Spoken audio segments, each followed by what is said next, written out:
where the biggest failure point is, and then we'll dive into that component, I think. Less like a marriage and more like an open relationship, right? So that's the other aspect of partnerships. You may call that company your partner, but they may have four other partners that look just like you. And You you think you're just, dating exclusively and they don't. exactly.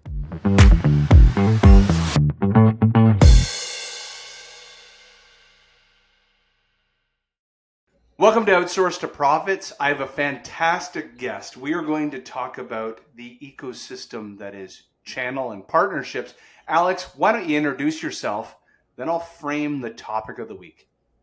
Yeah, my name's Alex Glenn, right there if you're watching this on video. I'm the founder, CEO of Partner Hub under the community partnerprograms.io, you may know us as. And we help SaaS and service providers find each other, align, and grow together. Well, this is fantastic. I was saying as we were about to record this, this is near and dear to my heart, as this, I hope to build this as the number one go-to-market for the growth of Get Levrg. Already have 5 partners, but I want to have 50, 500. I want a really robust ecosystem. I'm going to tell you a story. Owning my first major business, Sales for Life, as a sales training business, I got half pregnant, half drunk on the idea of the channel ecosystem. And how did this happen? Well, we had 600 global customers, and inside every sales organization was a head of channel and alliance, and I would be enabling their AEs, their CSMs, and inevitably we would get to meet their channel team. And it was really interesting. I found it fascinating enabling these teams because they were responsible. Some were responsible for acquiring new partners. Some were responsible for enabling partners, and some were responsible for actually getting and connecting, whether it's through technology or just relationships, the connectivity between their customers and their channels, partners, customers, and finding where there's overlap or not overlap, and then working deals together. I thought that was fascinating. So I started doing this with Sales for Life, and I started signing every Tom, Dick, and Harry I could as a channel partner.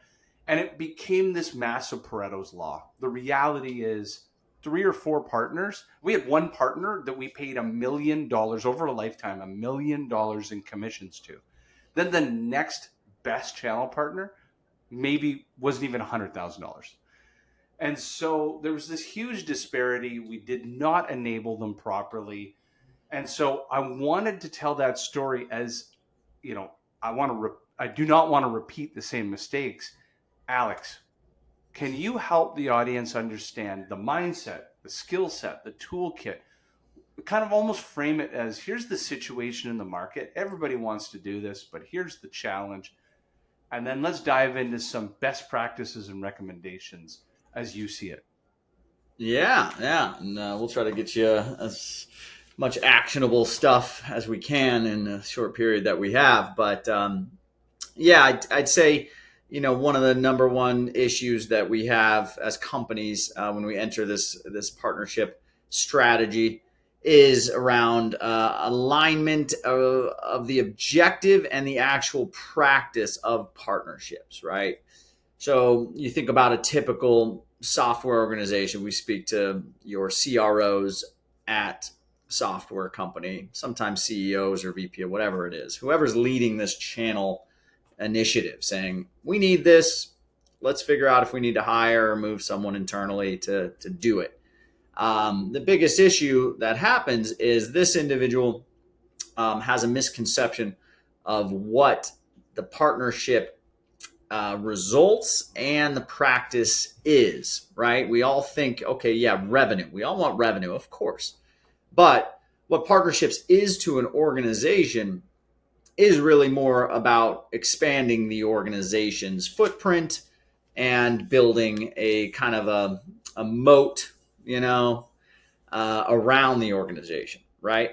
That's what it is. So I like analogies, and I'm thinking about an analogy right now where you're like, okay, well, if I have a home, why do you put a fence up, or why do you build an addition, right?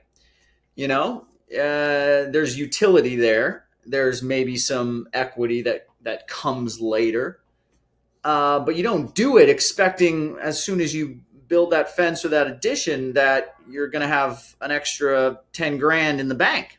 That's not how it works, right? So you got to think about partnerships like that. You want a really solid business with strong longevity and efficiency. Think about it like putting solar panels on your roof, right?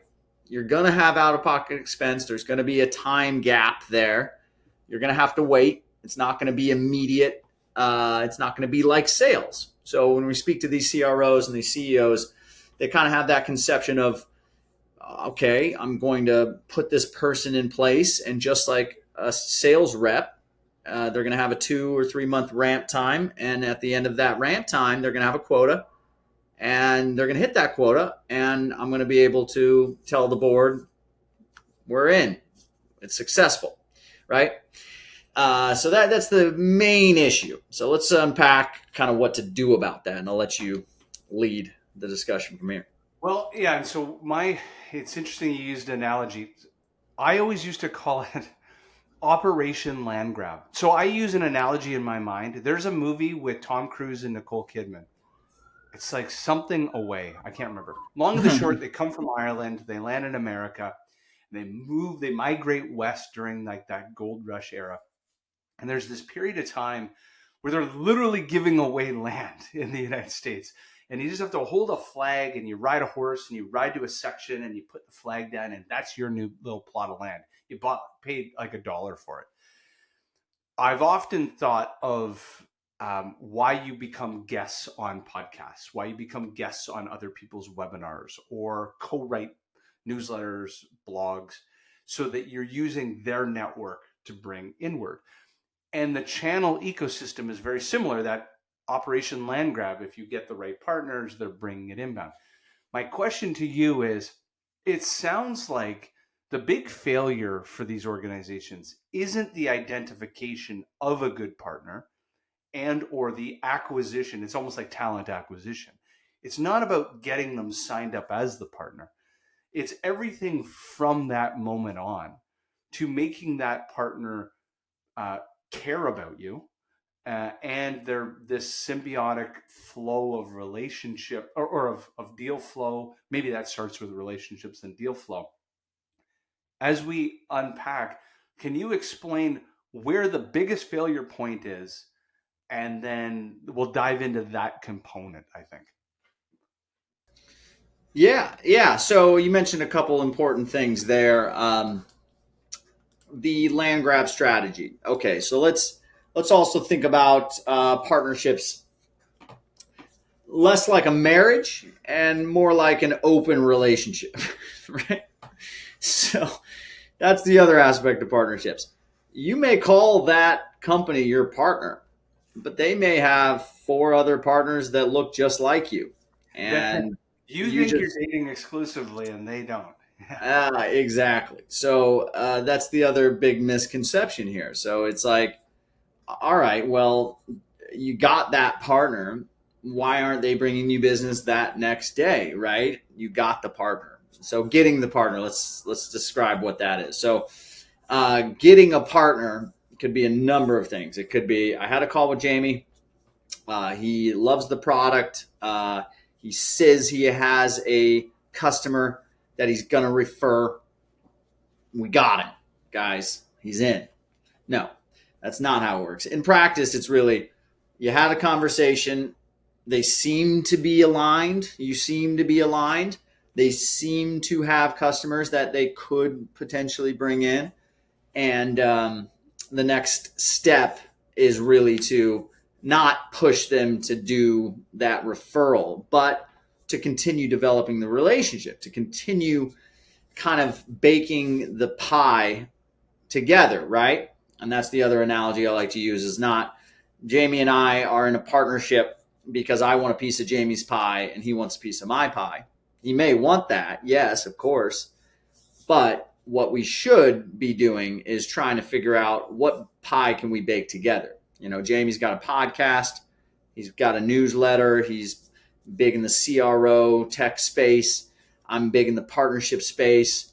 What kind of space is there out there that we can kind of go after together? And that can segue into a big area of partnerships right now, a hot topic. That's co-selling, but I'll let you kind of tell me what's Curious interesting. from your experience, somebody once told me that as we're transitioning from partner acquisition into the partner fundamentals of success that you're going to dive into, somebody once told me that many times when we develop our ideal customer profile map, so you use a team to develop a list of potential partners, their contact information, and so forth. A lot of times our mind gravitates to the big players in the space, but to caveat or to make sure that you know the numbers 10% to 25%. And what that means is if a channel partner or a whatever you want to call it, if a partner doesn't envision or can't generate at least 10% of their annual income as a business from this relationship, then at the lower side of that, they just won't care. It won't be, it'll fall out of priority 1 through 3 or 1 through 5, and you'll get no traction. On the flip side, if it is more meaningful and it will generate more than 25% of the revenue, then at that point, they're basically working for you and they become too dependent. And a lot of times they rarely can open the kind of doors you want. Let's say, as an example, you might want to go after global enterprise or global mid-market, but their relationships are just filled with small businesses because they themselves as a partner are too small. They're throwing minnows in your boat while you're looking for tuna, as an example. Is any of that true? That's what was told to me once as a framework for thinking about the ideal partner. Yeah, well, the first thing to understand is obviously it's partnerships are different depending on your market, your size, vertical, all those factors. The partnership could mean one thing for one company and a totally different thing for another. Um, so you mentioned the revenue component. So if we talk specifically about the rev share component of a partnership, and the way I like to talk to companies about this is you're you're in one of three buckets, I'd say, right? You have your product led partnership bucket. These are your Airtable, Monday.coms, your tools that are very easy to bring freelancers and collaborators and other companies into because you're needing to work in that environment. And what they'll do, why it's product led, and there's not really a human facilitating this, is they'll build out really awesome workflows and features and funnels to where I, as a product team and engineering team, make it super easy for our users to invite third party organizations. That organization then sees the product, adopts it, and maybe I reward the referrer with a discount on their monthly plan or a credit of some sort, right? And this thing frustrates me more than anything because what a typical company will do is they'll say, we've got this, we've got this system set up, and then they'll hire kind of a partner team to really just kind of manage the people that are involved in some way. And then the partner team will come in and take credit for all the revenue that's generated from this product led approach. And then the product Yeah. team, doesn't get any of the credit for that. And you're looking at, case studies from like Monday.com. They built this $30 million channel.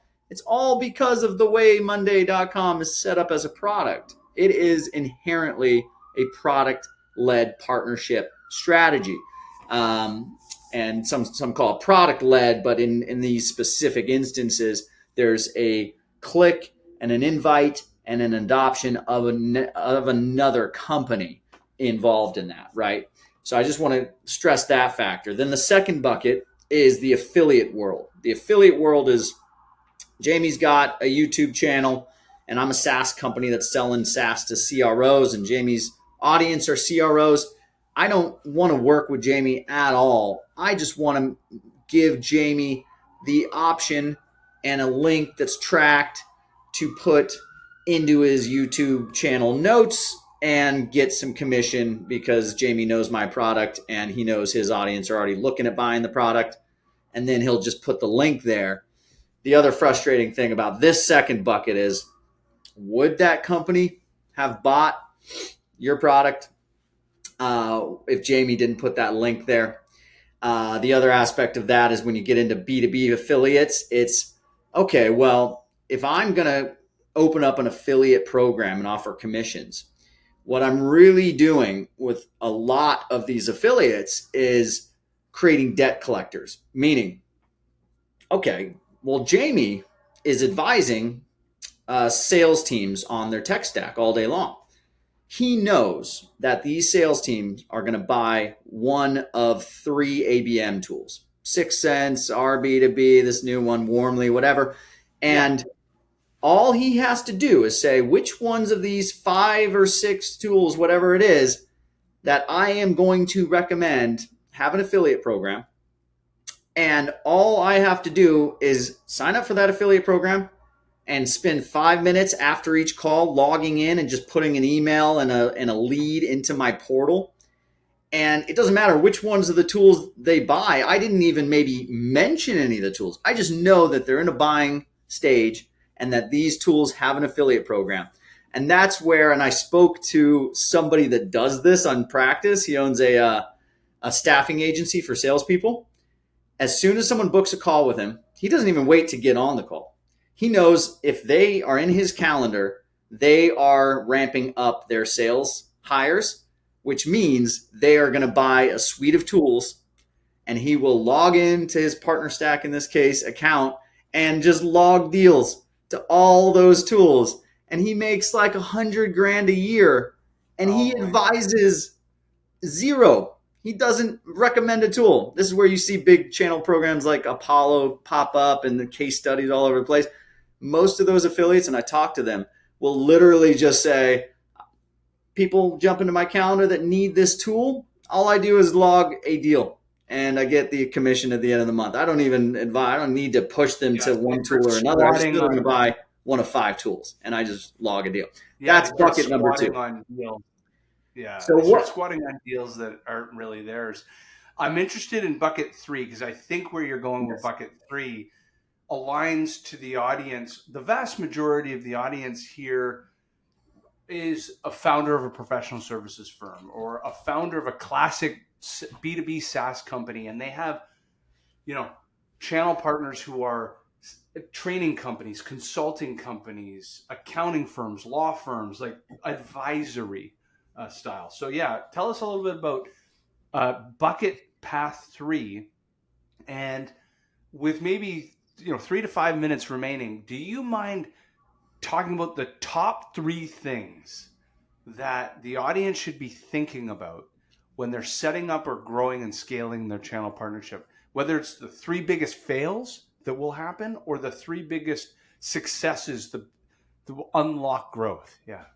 Yes. And I'll say, and you're right on the money, bucket number 3 becomes this actual partnership bucket where you're working together and they're advising and building services, and you're creating what we call power partners, which you see in the HubSpot ecosystem, Salesforce ecosystem, of course, Microsoft, these big enterprises that have 70% of their revenue coming from the channel. It's because they have what we call power partners. And not every SaaS will be able to enable a power partner, but more and more SaaS are doubling down on this true partnership, which is where, honestly, money is starting to not change hands. And this is where we look to the e-commerce space. If you're in SaaS, right? If you're a B2B SaaS, always look to the e-commerce space. What are they doing? How are they going to market? How are they facilitating IP analysis and account-based stuff? Because they are 5 years ahead of B2B SaaS all the time. E-commerce. With ads, with account-based stuff, with influencer marketing, with partnerships, they're 5 years ahead. What we're seeing in the e-commerce space is SaaS in the e-commerce space are not paying commissions to their partners more and more, right? It's not 50%. I'd say it's probably 25% of SaaS that are in the e-commerce space looking for e-commerce partners. What they are doing is facilitating referrals. Obviously, they're doing a lot of co-marketing. They're doing a lot of co-selling as well, and they are working with select partners in a go-to-market motion one at a time. And they do this with brands when they are taking a brand to market. So like if you're a e-commerce agency or even an e-commerce brand and you want to go to market, the first thing you do is say, okay, I need to collect my set of influencers that are going to bring my product right to their fans.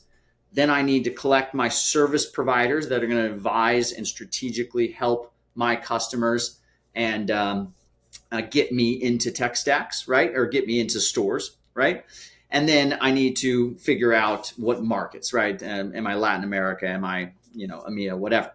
B2B SaaS are very much the opposite. They go right into a traditional PR, SEO content agenda, and then they wait until there's a service provider that sees their technology and they say, oh, well, you're in my CRM. What are you doing in here? And the service provider says, I got clients that like your product and I help them, build up their campaigns or, optimize it or integrate it or whatever. And they say, oh, that's wonderful. And then they go back and say, let's figure out if there's more of these service providers out there.